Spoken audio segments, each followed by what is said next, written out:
Hey guys, what's going on, y'all? We're back for another Sunday, and today we're going to talk about quite a few things. GLICKED is doing well at the box office, as well as How to Train Your Dragon 2, new teaser out, and some new looks at some upcoming films. But man, you see us in here, y'all. What's going on, Lo? How are you, bro? And how was your week? It was a week. It's cooling down over here in California, and my Niners got their butts kicked today. But hey, I'm happy for Glicked, and I had the pleasure of seeing both this week, and this is a wonderful time for cinema, so that's something to celebrate. Well, I mean, Bosa and Purdy are out now, right? So it's Yeah, kind of like, well, one yeah, of those where, and Trent Williams. I mean, well, literally like three of our best players. I mean, come on now. So yeah, you kind of got a reason for that to happen, but yeah, man, I was just glad we won against against the Raiders today. Our Broncos went in there, and it was a little bit of a shaky game, but we did okay, and we came out with the dub. So just yeah, happy to run out of Las Vegas with a win, and Broncos continuing to look better and better every week. I'm sure novice cinephiles somewhere celebrating. I meed his Yeah, Packers, man, his Packers. go back, go, huh? We got an interesting comment from Rodney Dollar, which we'll talk about Glicked a little later, but says, is Glicked, which I hate that term, but no, it's not. I think he's answering the title we have here, which is it the next Barbenheimer? And it's not quite as much gross as Barbenheimer and didn't have as big of an opening, but it does mimic that same pattern. So we'll talk a little bit about that later. Honestly, they did well, man. Barbenheimer opened in the summer. So I mean, for a November release, I think this is pretty solid. So yeah, not so bad for a November release, I would say, like, because I think it was something in like a couple of decades. It's been a decade since Thanksgiving weekend has done this well. So yeah, good opening. awesome. Good opening. And like I said, for the cinema, this is great. This is Absolutely. glorious. Absolutely. So let's get started and talk about a little bit of Glicked, right? Like let's go in alphabetical order. We'll start with Gladiator 2, which is a follow-up, of course, to the legendary Gladiator. Once again, directed by Ridley Scott and starring Paul Mescal, Pedro Pascal, Denzel Washington, among others. And man, listen here, man. Oh, and Joseph Quinn as well. Listen, man, I like Gladiator. I was entertained. I was like you as well. I think we talked about it on the show, a little skeptical. There was a little bit of cautious optimism here, and I'm walking out of Gladiator 2 feeling good about it, man. How about you? Pleasantly surprised, bro. And when they first announced it, this is before the cast was announced. I remember thinking, like, why? Like, who? Yeah. Like, I remember thinking, like, who needs this sequel? And then Denzel Washington joins the cast, and then Paul Mescal joins the cast, and I'm like, okay, wait a minute. I was like, okay, we might have something here. And then when you actually see the product, with not only, of course, the epic cast, but the way they crafted the story, it was very intriguing. It's very much in the vein of Top Gun Maverick. Like, again, Maverick was something I didn't know I needed until I watched it, and I was like, okay, there was a story to be told here. And I think same thing with Gladiator 2, there is a story to be had, and I really liked the way they weaved it together. And I mean, I don't know how much of it is in the trailers, but man, Denzel does a little bit of a Palpatine rise, kind of thing going on. Like kind of behind the shadows kind of thing, just like sneakily pulling the strings. And for somebody like him, he ate that up. He ate that right up, and I had a great time. I had a big smile on my face. It's been a while since we've had an epic of that scale, that grand swords and battle sequences, and man, it was glorious. I was smiling the whole time. I had a great time, man. I think you're muted, brother. This was a great swords and sandals adventure here. I mean, seriously, I as well was a little skeptic going in, but I thought the action sequences were just so grand in scale. I mean, that battleship in the sea, that was amazing. Yeah, the rhino, I love the rhino stuff. Also, I will say the monkey stuff was a little weird. The animals and the CGI stuff were a little odd, little uncanny valley here and there. But all in all, just great action set pieces. Really enjoyed like those big three I named off. Paul, Pedro, and Denzel all did well, but Denzel clearly outshining the others. My thing is I've been seeing a lot of criticism for Paul online, and part of me wonders if it's just the Russell Crowe effect, right? It's like, okay, we come in, we have a character very similar to Russell Crowe's in the first one. I won't spoil in case people don't quite know. Right. I think that is a result of Paul, maybe people not liking Paul as much, but I've been seeing people saying maybe Austin Butler would be better. And I don't know. I thought Paul Mescal, for what he brought to the role, it worked. And in his defense, he has to follow up Russell Crowe's iconic performance of Maximus. So it's just kind of not necessarily on his side having to follow that up. But I thought he did a really good job in the role. Pedro didn't have as much time on screen as I thought he would get. I thought that character would have a lot more time to breathe, but for what Pedro was in, I really enjoyed. I will say my one thing about Gladiator 2 is sometimes outside of those action sequences, we kind of meander a little and some of the pacing's a little bit off, but otherwise I had a really entertaining time. I just don't quite think it's on that scale of that first Gladiator. Of course, this is hard to top the original, but I think it's a very serviceable and entertaining sequel. I had a really good time. Absolutely. And I think to your point, you know, Pedro's performance was very like reserved and very laid back. I think I was watching a different movie. I thought Paul was great. I mean, I don't know. Maybe it was just me. I don't know how much you enjoyed it. I thought Paul was a natural leader. I liked the way like he had this bravado. I thought he carried himself well.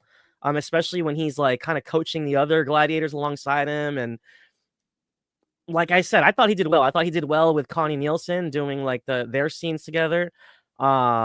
His scenes with I can't remember the actor's name, but the guy that played Raj that was kind of tending to his wounds. Like there was some good. Like I thought he was great, and I think Paul Mescal is a great actor. So I thought maybe people just aren't familiar with him, and maybe they just don't know who he is, and they want to say something, but. I don't really see any problems with the performance, honestly. But I thought it was good. I just thought, you know, Denzel farm wide was just like Denzel's up here, Paul and Pedro are down here, not too far below, but Denzel was just like up here, man. Hey, sneaky, he was back and forth. He walked up with the jewels, the robe. Like, let me show y'all how to do this. Had the rings, had the long robe on. I was like, man, he is coming to play today. Hey, when he walked into, I think it was like the room of senators, and then he like put his hand on the throne. It's just this. He knows how to command the screen, man. Like the way he just gracefully, just you know what I mean. He's just a presence. You know, Absolutely. It's amazing. It's amazing. We got Kevin Davis with a comment. We'll talk about that a little later, Kevin, but has a little concern about international audience for Wicked. Says international audiences are showing up and supporting this film. I know that in some European countries, like this is pretty big. I know in some other countries it's pretty massive, but we'll see. We'll definitely be on the lookout and see, and especially with Moana 2 dropping next week. Yeah. Makes me wonder how the legs on both of these are going to look. I think what's interesting, Leo, and we'll get into this on the roundup, but like they already made almost their entire budget back. 114 mil opening, and we'll talk about that in just a second. But I think the Wicked fan base is, for lack of better words, it's very Wicked. It's very committed. It's very they're here for Wicked. They're here for it. They're gonna watch this 2, 3, 4 times, and I think that's another reason why I think the numbers are just inflated because they're already on round 2. They're already on round 3, and we'll see how long that carries on for. So yeah, speaking for a good friend of the show, Larry, we went last night, and it was his second viewing. Okay, it was that second, third. I know he went a couple times already. So. Yeah, man. So very good time, very good showing. But what's going on, Connor? Good to see you. Yep, big Cobra Kai fan. Good to see you in the chat. Hey, Cobra Kai, man. Daniel, what movie would we make? That is a loaded question, my friend. We'll come back around to that question, but that is loaded. Are the folks ready for Gladiator 2 next week? Man, we gotta start dropping those combined names. It's too much. It's too much. Low. Oh, there he is. Niners. What's up, Mike? Hey, credit where credit's due. You guys have a good team, but you can relish the opportunity, the fact that y'all beat an injured Niners team. Okay, we didn't have our best players out there, so take that win. Take that win. It's okay. A win's a win, right? Good to see you, Mike. Hello. All right, so Gladiator 2. Yeah, you know what? Very entertaining, very fun. But let's move on to what I thought was the better of the two. Not necessarily by like 3,000 miles. Well, I don't know. We'll talk about Wicked, guys. Wicked, directed by John M. Chu, starring Ariana Grande and Cynthia Erivo. Excuse me, let me swap those around. Starring Cynthia Erivo, Ariana Grande, Michelle Yeoh, Jeff Goldblum. Great cast here. Let me tell y'all, I saw that last night, and listen, it defied gravity for me. I loved Wicked. It is in my top 5. I will preface this by saying I thought the colors looked great. I thought the sets looked great. I love the singing. I love the songs. But also, I like that there was a nice break for story between these songs, because I just got done watching Amelia Perez, and it was like song here, song there, song every other scene. And I was like, okay, I need y'all to slow it down a little bit. But Wicked was a very fun time. I just love how it tells the story of kindness not being accepted in a very vile world, which is a truth for a lot of people, especially a lot of people of color, could really relate to this experience. I loved the chemistry between Erivo and Grande. They were so good, very great in their performances. I know that some nominations are coming for both of them. Man, oh man, I had a great time with Wicked beginning to end. It didn't even feel like 240 for me. I loved every song. There might have been 1 or 2 songs in there that I was like, whew, we are stretching these songs out, but I had a great time last night, man. First time yesterday, and I had a blast. Wicked was so much fun. I don't even love, let me preface this by saying this, guys. I love musicals live on stage. I'm not a big movie musicals, guys, but between the In the Heights, Color Purple, and this, I'm like, listen, maybe I am a musical fan because I've been having a blast lately. But Lo, what'd you think about Wicked, man? How did you feel? Man, this is just a week of pleasant surprises. As someone that I never saw it on stage, Never, me neither. And I'm not familiar with the songs. Like literally, like people were singing before they got in there. We went to the Alamo in San Francisco, and it was a packed house, and man, I'll be honest, I got swept away in it, man. John M. Chu, hats off, John M. Chu. Him and his whole production team, they really put this together. Like Oz came to life, and again, kind of similar to Gladiator, it's just that cinematic joy I get when I'm watching something that's just grand, and we get into Munchkin Land, and they're singing the little song. I was just smiling, and then shouts out to that meme, Ariana came down in a bubble, Doug. She's a princess. She man, Ariana, man, whew, her vocal range is incredible, and she was so damn funny and charming as Galinda. Peter Dinklage, I didn't realize he was the voicing the professor, the goat. Yeah, that was cool. And he had some good moments with Cynthia, and oh man, she was also incredible. And I really empathized with her character. I love the songs. I feel you, dude. I don't know if I liked it more than Gladiator, but I mean, Wicked was a great time. I'm actually planning on seeing it again. I mean, it was fun, man. I'm not gonna lie. I got into some of the songs. The songs are really catchy, and the production, man, the production design was beautiful. Love the sets, love the costumes. Great.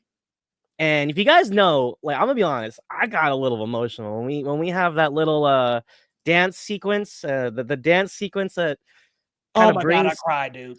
Hey, I don't know what it was. It just got me. It just got me. The silence, yes, the facial expressions. I was right there with her. I was in her shoes, man. So Elfie, right? Elphaba. So I loved it. It was a beautiful film. Yeah, man. I mean, top to bottom, so good. I'm gonna say it though. Glinda, the wicked one. Glinda's the bad guy. She was assimilating into her society. So hey, Tyler, man, he came at me hard today, man. Hold on now. You was at the premiere, man. Tell me how it was. Come on, man. That was 39. You get to meet Judy Garland. Oh man, and I forgot to mention Jeff Goldblum. Always a pleasure, man. He perfect. Michelle Yeoh. Yeah, Michelle Yeoh. Yes, yeah. Not to be horrible. Not to be overshown, or overshined. Oh yeah, she's so mean, and I loved every time she read Glinda. I was like, Thank you, Professor Marble. We Yeah. loved it. We loved the reading because Glinda sucks. I loved it. So I loved how she was like, I usually reserve appointments for people with talent. talent. And she just and then like Glinda was like, wait, what? She was like, oh my God, like I don't think you have the chops, but I was like, ooh. Sorry, but Tyler lobbed it up and I had to throw it down. Yeah, you had to get that dunk, Mike. Hey, Mike, take it all, man. Take the damn W was ready today there for you, bud. and take, dunk on me. It's okay. It's all right. Kevin Davis with a very interesting comment. Yeah, I agree with you. I think Wicked will get Oscar nominations. Kind of walk home empty-handed. It might get some music stuff though. I wouldn't be surprised if it showed up there, but I'm wondering how the race is going to look a little closer to the Oscars because we've got some stuff still on the way. That did they alter or add like any songs? Because I know that's like one way to get in there, like best original song or something. But I don't know if those are all original. They did, from what I heard after the showing, I was told that some of the songs are actually dragged out and some of them are rearranged. So I don't know where things are going to fall with that, but we'll see. Not too much on Galinda.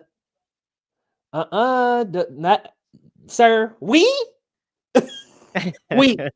No, me. I was not a fan of Glinda. But less guys. Wicked, Gladiator. We had some great releases this week. Let's move into the main meat and potatoes of the show.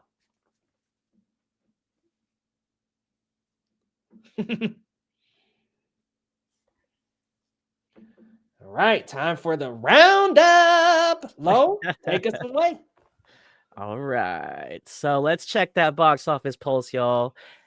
Hashtag GLICKED dominated the box office. Wicked comes in at number 1, pulling in $114 million against a $145 million budget.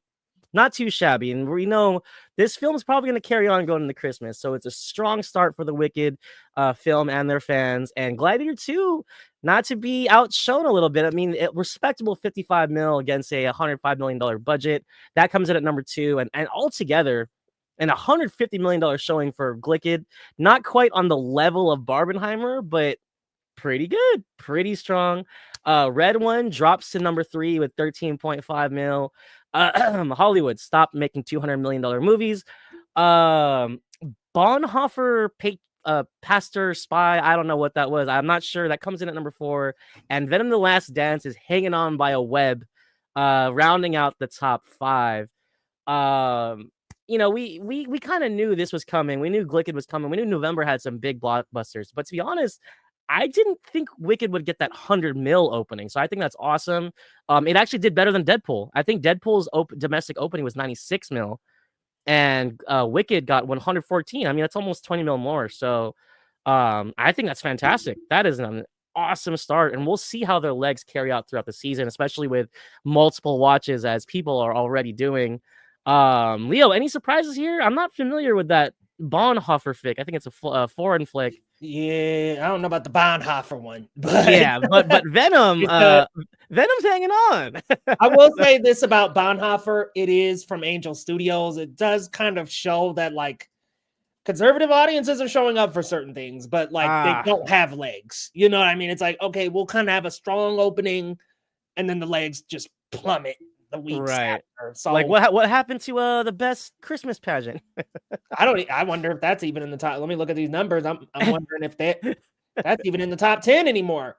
But here's just a look at some of the numbers, guys. Specifically, we've got Wicked so far with 114 million. Huge. What an opening. But yeah, that best Christmas pageant still in that top 6. Yeah, there it is. Still there. Wild Robot still in the top 10 as well. Smile 2 still straddling in the top 10. But yeah, the top 5 looks about how I expected. Wicked, huge fan base. Like they, especially just stateside, they just got that massive fan base. And I just wonder about the legs, man. I'm like, with Moana 2 on the horizon, is it going to rob Wicked of all of that, all of the legs it could potentially have? I'm not sure how things will go. Yeah, I think that's Mike's talking about that too. He said Moana's about to come and nerf them so hard next week. I mean, I want to say yes, right? But I mean, what was Moana's first original take? I don't remember it being A like, lot. was it? Was it? Oh Okay. yeah. I And wasn't sure. Moana, Yeah. the first Moana is like the top, I think one of the top most streamed movies ever. Okay. Like ever. That Okay. first one was, I think the box office was close to 700 mil. And yeah, since it's gotten on Disney Plus, it just had views on views on views on views on views. I think it's still in the top streamed movies right now.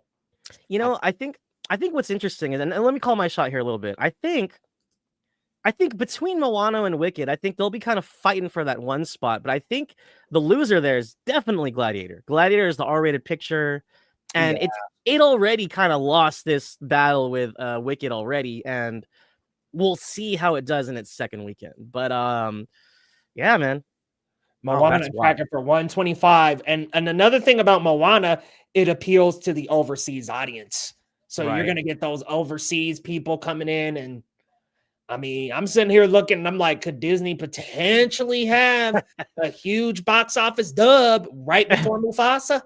Right. No, what's funny is they're watching Wicked like do well and they're like, hold my beer. we got some bangers coming. So. Yeah, I would be worried if I was Universal about Disney creeping up, man. And then look at Tyler. That's true. It's so popular that we're getting a live action remake less than a decade since it came out, and that's insane. That's wild. I'm just Googling real quick, just in terms of like most streamed. I think Moana is like the most streamed Disney Plus movie. You know, that makes a lot of sense though. Let me see. You know, great song in October. And like you said, it does kind of cater to a whole different culture, you know, with the Polynesian islands and, you know. That's what it was. The most streamed movie of 2023 was Moana. Nice. I'm like, dang, right, and right up under is Encanto. I'm like, damn, dude. People love these movies, man. Hey, Mike is on fire right now. He said Disney turning a Disney Plus series into $1 billion movie is gonna be hilarious. Hey, I think it might hit that. I think it could. I mean, honestly, with how big that first movie is, like people love Moana to the point where I'm like, it's dumb to do a live action remake this soon because the shit came out in 2016. If you're an infant when you first saw Moana, now you're probably 7 or 8 years old and you're like, what the hell? Like, what's going on? Why is this happening? If you were 8 years old, you're now 16 watching the live action and you're like, why is this happening? If you were 16 watching Moana, you're now 25 and you're like, I don't think I need another Moana. It's way too early to do another Moana. Snow White works because that came out way long time ago to the point where, yes, you can do a modern retelling. Other movies, like what I really liked about Cruella was changing the dynamic a little bit. It's like, we're going to tell the story about the villain. And of course, Jungle Book, so long after the original animation. This is way too soon, bro, but we'll see how it goes for Disney. They want and that. You know, Aladdin was a little bit more recent, but at the same time, it kind of had its own flavor with switching up, you know, trading Robin Williams for Will Smith and kind of giving it its own energy, you know, like giving more time to Princess Jasmine, giving her a song and stuff. They were able to really, it's just like, what can you change about Moana? Give The Rock more screen time. Like, you know, I have to be honest, it kind of feels like The Rock was really pushing for that one, you know, like, hey, I'm here. While I'm here, let's do this. So. Tyler's like, live action Encanto gotta be cooking. Yeah. Well, especially because what's her name? Stephanie Beatriz? Yep. She's great, and she could probably do it. I mean, if they don't wait too long. She can't be. She's much too old for that. To be Maribel? Well, that's true. Like she's like a teenager, right? Maribel's like 15. Yeah, that's right. Even though Stephanie Beatriz is great. I would say she looks great. Yeah, she looks good for her age. I don't know how old she is, but studies show that remakes make the most profit at the 10-year mark. Yeah, they're not stopping. Listen, look, Lion King, $1 billion. Jungle Book, near $1 billion. These movies are just clearing and clearing and clearing. Little Mermaid kind of had some stumbles, but it ended up running to what, 600 million or something? Yeah, it's not bad. Like, Nothing to shake a stick at. let me see. You know what's interesting is this is off topic, but I saw another trailer for Mufasa, and I didn't like the Lion King remake, but it doesn't look terrible. I think Mufasa looks actually pretty good. I'm Yeah, really excited. I was like, I might have to check Mufasa out, man. Listen, man, it looks good to me. Y'all can check out my reaction to the trailers on this channel, y'all. I love how it looks. Yeah. No, and I think they took some liberties, and I think what they have with their story, again, sometimes their story, they're like, you don't think there's a story to be told until it's told, and you're like, oh, I didn't know I needed that. Like, so. Speaking of live action remakes, we got a trailer for another one this week. Which perfect transition. Yeah, you are a professional. You gotta let me know, bro. What did you think about this? Because listen, a lot of people been back and forth about the Toothless design. It's either kind of like, wow, it looks great, just like the animation, and then some people expecting a little bit of a different design. Remember what happened with Sonic? Right. I think this is great. Like, I'm just like, for me, I love how Toothless looks, because like, if it ain't broke, don't fix it, right? Remember what happened with that first Sonic design? That's all I'm gonna say, folks. So DreamWorks releases their first official teaser for their live action adaptation of How to Train Your Dragon. Here's my problem. So Dean DeBlois, I'm sorry if I can't say your name, sir. Dean DeBlois was saying, this is not going to be a shot-for-shot remake. It's gonna be more faithful to the original the original source material, and the teaser gives us almost a shot for shot scene from the movie, and I'm like, sir, like, you literally told us it's not gonna be a shot for shot remake. Like, what? And it looks okay, it looks good, but it's like, what are we doing here? Like, I just thought that was funny. Like, why would you say that? And then I don't know. Well, to be fair, the trailer editors did a great job of, maybe splicing out the few scenes in the movie where they were like, yeah, we got to get that from the animation. Maybe we'll be a little different, but I was like, yeah, the way this teaser's playing out, I'm like, bro, this is How to Train Your Dragon redone. Like, right. Down to the costumes, the hair, and it looks almost exactly like the animated scene. But I will say this, Gerard Butler looks great. Yeah, which is cool, because it's like he voices the dad, but also he looks great as a Viking. So that was cool. And I'll be honest, I'm here for it. I really, really like this franchise, and I think there are some elements that in live action will be pretty cool, and we'll see how much of a shot-for-shot remake it is, if it is at all. So yeah, it looks really awesome. Yeah, Gerard Butler looks great as Stoic the Vast. I'm a little concerned about how people are going to treat Nico Parker.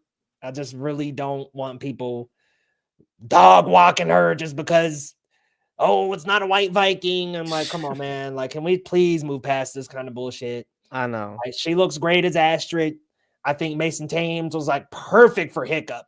Perfect. Yeah. No, I was saying, and she looks like her too. Like, she looks like the animated character, and I don't really care about what her ethnicity is. I think she looks great. So, and if she acts great, that's all that matters. Yep. And Mason Thames, we know him from The Black Phone. He was great in that. I think he'll do good in this. He looks exactly like Hiccup. Like, yeah, this looks good. But like you were saying, man, it just looks shot for shot right now. Tyler was saying, can't wait for Mufasa, hoping nothing happens. I hope not either. Right. I hope he really can enjoy his reign as king, right? Right. We might know a little something, but no spoilers. How to Train Your Dragon, the Lion King shot for shot remake flow. The only thing the Lion King did is they said, let's go ahead and strip "Be Prepared" out of there and just make it into a spoken line. Right. It turned into like spoken word "Be Prepared." Yeah, I was like, what is going on here? One of the best songs in the movie, and y'all just stripped that right on out. But I think when all is said and done, I think I will be here for this adaptation. I'm not gonna lie. Seeing this in the theaters, the teaser on the big screen really got me a little hype, and then you can hear the theme, the da, na, na, na, na, na. I'm just like, okay, let's go, man. I'm ready for that first flight. You know, if you know, you know. Mm-hmm. I'm ready for that first flight. So let's see. Uh-oh, Mike saying DreamWorks about to drink the Kool-Aid. Live action Shrek incoming. And you know what kills me is I bet you Mike Myers would be down. He's gonna figure out, maybe do like a Thanos face capture thing. Ooh, that sounds like a disaster in the making. Hey, I think Eddie Murphy would be down too. Even I don't know if he's gonna do the body capture for a donkey, but oh no, Tyler, wait, no, Oh no. no, hold on. Oh no. Chris Pratt has done enough. I think he's taking a vacation, I think. Yeah, we done with the Pratt stuff. Soundtrack is amazing for How to Yes, Train it Your Dragon. is. Absolutely. All right, y'all.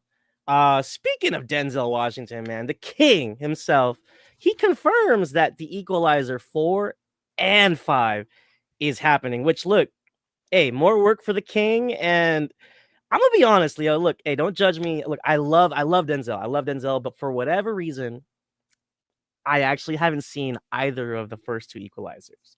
Am I missing out? What? Like, Oh, am I missing? you got to check out the first two, especially that Okay. second one when his son comes in. Like, you got to check that out, man. Okay. I'm a little bit ashamed to miss out on that one, but for whatever reason, I just missed it. So, I think is that Antoine Fuqua that did. Yeah.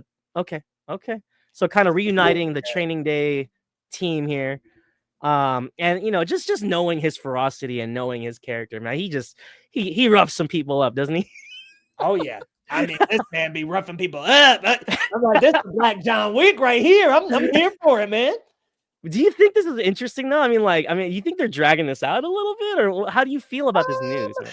Well, here's how I feel. It's a John Wick, right? It's like if you can just keep on making it with that same style, the same team, things will work out. Like, I'm just not really that nervous. I'm like, hey, I really enjoyed the first three. Yeah. Give me more. I'm down. And apparently he is too. So Denzel is getting up there though. I was like, I mean, maybe while he can is what he means. Like while he can, why not? Right. So. Right. I'm like, well, Mr. Washington, you 70 years old, my man. Now, I love you. You literally one of my favorite actors for real. But I'm just like, you know, up there. And I'm not trying to rain on his parade, but I'll be honest, I was surprised they did a third one. I was like, oh, there's a third one. Yeah, it was really good though, that third one. Oh, really? Okay. Yeah. Oh, you didn't see the third one either? Man, I'm just missing out on this Equalizer party. So on my to-do list, guys. On my to-do list. Oh, you gotta get on that Robert McCall train, Lo. You gotta learn about Rob. By the way, is this based on like an old show, or is it based on like like some kind of like older movie, or? Yeah, it was like a series back in the 80s. Okay. Yeah. Sure. Yeah, I wasn't sure. It sounded familiar, you know. Yes, sir. But you know, hey, Denzel, you know, more power to him, man. You know, the more he does, the better for us, man. The more the merrier. All right, man. This is the one that got me hyped, guys. Vanity Fair reveals a exclusive first look at Guillermo del Toro's Frankenstein. And as you can see in this photo here, I think that's the backside of Oscar Isaac. Yeah. Who is playing the titular Dr. Frankenstein. He's going to try to reanimate flesh and bring it to life. And I think from the still alone, I mean, it's giving Pan's Labyrinth. It's giving all the grand Del Toro fantasy epics, you know, like some of the stuff like set design you'd see in Hellboy. And he's just such a visionary, man. He really like atmosphere, and he creates such a character with just his like sets and his, you know, the way the film looks, you know. I'm excited. I'm here for this, man. How about you? Oh yeah, I mean, Guillermo del Toro, stop there. I'm excited. You know, right. I'm just like, him taking anything, he's just so stylish, so artistic, so just an auteur, in the sense that he has such style and creativity that anything he puts his hands on, you're going to know it's a wonderful Guillermo del Toro production. Look at Pinocchio, look at Pan's Labyrinth, look at, even though I don't love Shape of Water, it's not quite my fave. It's still very stylishly done and in the style of Guillermo del Toro, that gothic, weird, creepy, odd, but very well put together, an artistic, creative film. And also his Hellboy movies, man, the only good Hellboy movies to date. Yeah. Like Hellboy has been terrible without Guillermo del Toro. So Hey, I try not to remember the David Harbour one, okay, guys? that David Harbour one, I didn't even watch that new one. I was like, you know what? I'm signing off. I don't think I'm gonna watch. And I think he hasn't done like a straight horror film since like Crimson Peak. So looking at the set here, I mean, it looks pretty gruesome. We got some blood on the floor, we got some hands and severed heads. Like, hey, this looks pretty violent. Man, do you remember his movie Nightmare Alley? What a kind of anomaly that one ended up being in like his filmography, but it was very Del Toro, like. Yeah, and what's interesting, it was Del Toro doing noir, which for me, that is my bag, man. I got like 5 noir films right here. Yeah, that's all you. But yeah, Nightmare Alley was great, man. Bradley Cooper, Kate Blanchett, excellent cast, and Kate Blanchett just killed in that one. She was so seductively, like, twisted, and that was a fun story, man. Another one of his, and I was just like, you know what, man. Love you, Del Toro, but this was a miss for me. Oh, okay. You weren't vibing with that one. That's okay. Not a ton. But I still admire its style, though, and its look, its production design, the acting. It just didn't, as a story, come together for me. But it was a very stylish movie, very well, like visually presented. And speaking of actresses, by the way, I'm excited to see what Mia Goth does in a Guillermo del Toro film. I believe I'm trying to remember her role in this. But we'll see. Yeah, what a cast lined up too. I'm really, really excited for this one. And speaking of first looks, man, Empire is on fire right now. So they're actually releasing a 2025 preview issue, if you guys are familiar with Empire magazine, and they got a bunch of great first looks. First off, here is an exclusive look at Captain America: Brave New World. And look at these guys, man. Falcon's got the full suit. We got another look at Anthony Mackie's new suit, and man, they're looking sharp. And it looks like they're running out to battle. And once they take flight, it's on, man. So I'm excited. I'm getting like the hype is building for me for Cap, man. Yeah, man. I mean, Danny Ramirez as Falcon is going to be a great pair up with Anthony Mackie's Captain America. I'm very excited to see like both of them taking flight together, because that's something that like Cap and Falcon didn't have, you know what I mean? It was like Falcon was like in the air, Cap was on the ground, but it's going to be cool to have like both Cap and Falcon in the air together. Like That's some dynamic I'm really going to love. And even the director says that their chemistry is like a big part of this movie. And just like Steve and our current Cap here, very, very, very like built on their dynamic. You know what I mean? It was like, the mold of their friendship really did establish Winter Soldier, even though like obviously Bucky and Steve's relationship were very much the centerpiece of that. You still had Sam and Cap working together, and it was great. Hey, Tyler said, who the heck is this guy? Someone who didn't watch Falcon and the Winter Soldier. They're gonna have to explain for sure. Hey, yeah, I'm sure they're gonna do like a little cinematic recap version of who he is, but that is funny, because if you didn't watch Falcon and the Winter Soldier, you're probably wondering who the hell is the guy in the green. So, who the heck is this guy?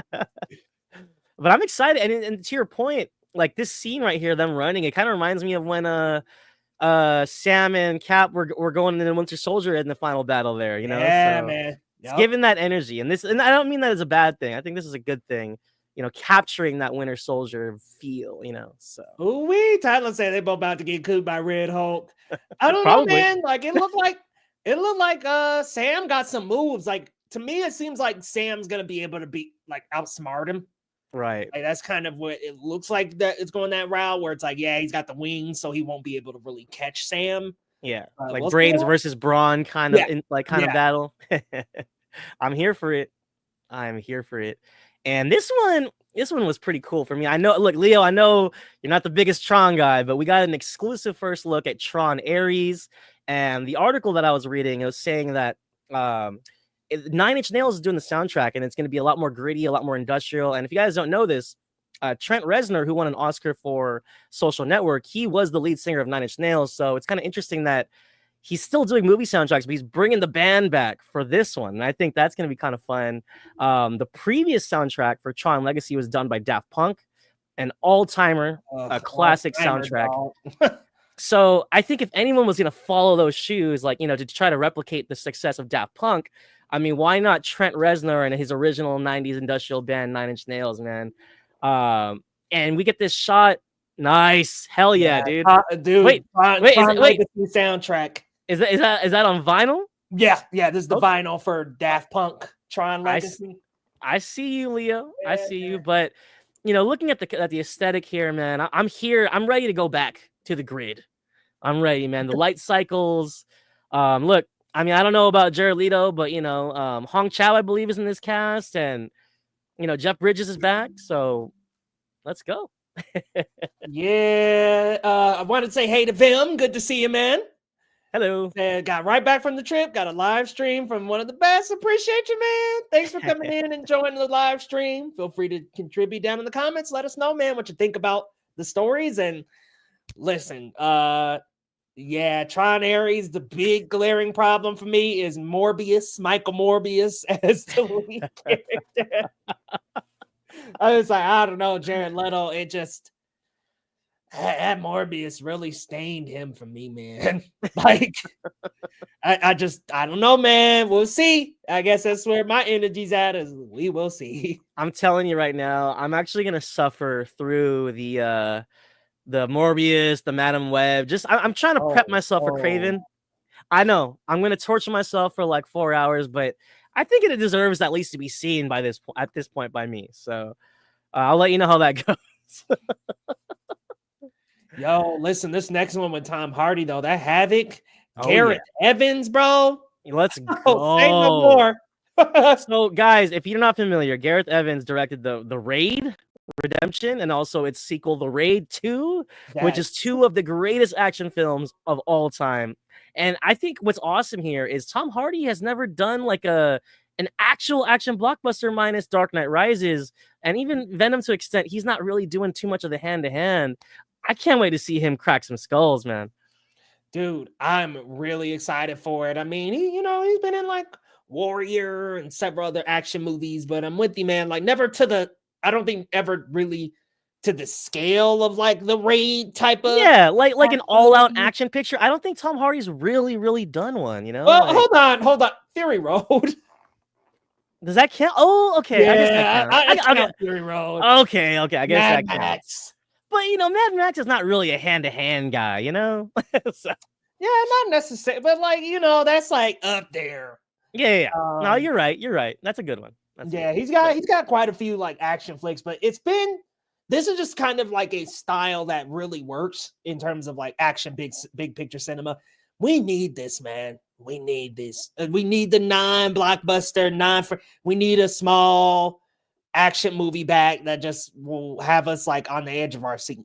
And listen, nothing against the John Wicks of the world. We love John Wick. But man, we kind of need some non-franchise action. We're itching. Real quick, I don't want to keep focusing on Mr. Jared Leto, but oh hell. Tyler said, what crazy method acting did Jared Leto do for Tron? Hey, maybe he went full robot, guys. Maybe he went full robot and just, hi, I am Jared. I don't know.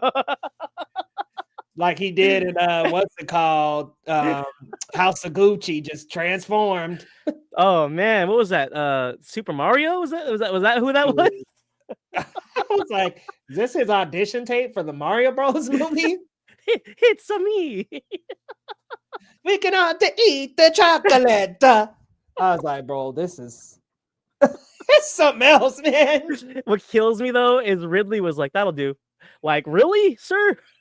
Him and Gaga were over here. Adam Driver was over here. It was just a mess. I was like, what movies are y'all in? Right. I heard Adam Driver looked like he was in a different movie. 1000% seemed like he was in a different movie. I was like, what the hell? But anyways, coming back to Havoc, man, I can't wait for this one, man. I didn't realize that Gareth Evans was coming out with a stateside picture for 2025. So it's looking good. Looking Yeah, great. that'll work for me, man. I'm down for that. Down for that. And that concludes the show, you guys. Lo, let the people know where they can find you. What you got coming up, my friend? As always, you can follow me on Twitter and Letterboxd at Marcellus Durden. I'm a proud editor and critic for the Cinema Spot. Check us out at thecinemaspot.com and all socials at the Cinema Spot. We got a lot of great film and TV reviews on the site. We got some new ones for, I believe, Anora. And there's another one that's on the tip of my nose. But guess what? I'm also going to San Francisco Fan Expo at the end of the month. So stay tuned for some coverage on that. And I'll be covering that for the site as well. So check us out at thecinemaspot.com. Guys, check them out over at thecinemaspot.com. You do not want to see my Anora review. Y'all don't want to see it. Wait a minute. Oh, so you weren't vibing. Like you weren't. Not vibing. Okay. Okay. Not vibing. Man, G. Colby, good to see you, man. Was it too chaotic for you? Or what's up, G. Colby? It was like chaotic, but like here's the thing. It was like, okay, we getting Pretty Woman, and then the damn character disappears, and I just was not feeling it. I did not think the ending was revolutionary whatsoever. But right. I see the appeal. And I do think Mikey Madison had a good performance. Right. Am I saying Oscar winner? I don't think so, but I understand the appeal. I get the appeal. And I just think its core message of rich people using poor people is nothing new. And it had nothing profound to say for me. That's not my and honestly, in a lot of ways, it's like a lighter-hearted Uncut Gems, like that kind of style. Very felt Safdie brothers, very felt like. And there are some moments there where there's just so much going on. And I'll be honest, I think what won it over for me was the humor, because I was cracking up, bro. Like, especially that initial dude that came to like, hey, you need to come with me. That dude, I could not stop laughing, man. He was just a riot, man. He slipped on some ice. He got his nose broken. He was taking medicine and yakking, and oh man, he went on an adventure, man. And him and his little Russian friend, those two were like a buddy duo. It was like Home Alone, man. Like they were just goofy as hell. I really wish I felt the same. Okay. So you weren't really like. I guess the humor didn't hit for you on that front, like not at all. I did not laugh once, but again, really, okay. Yeah, I get what they were setting up. I get the antics, but like I didn't laugh at all at that scene. Okay, kind of just for me, I felt a little disturbed, but that's just how it hit me. Yeah, sure, I see the appeal. But y'all, if you're on the channel, welcome if you're new, welcome back if you're not new, and if you're returning, we really appreciate it, guys. Thank you for getting the channel to 11,000 subscribers. Your boy been hard in the oven, so thank you so much, guys. Thank you so very much. I've been cooking, and we really appreciate the support.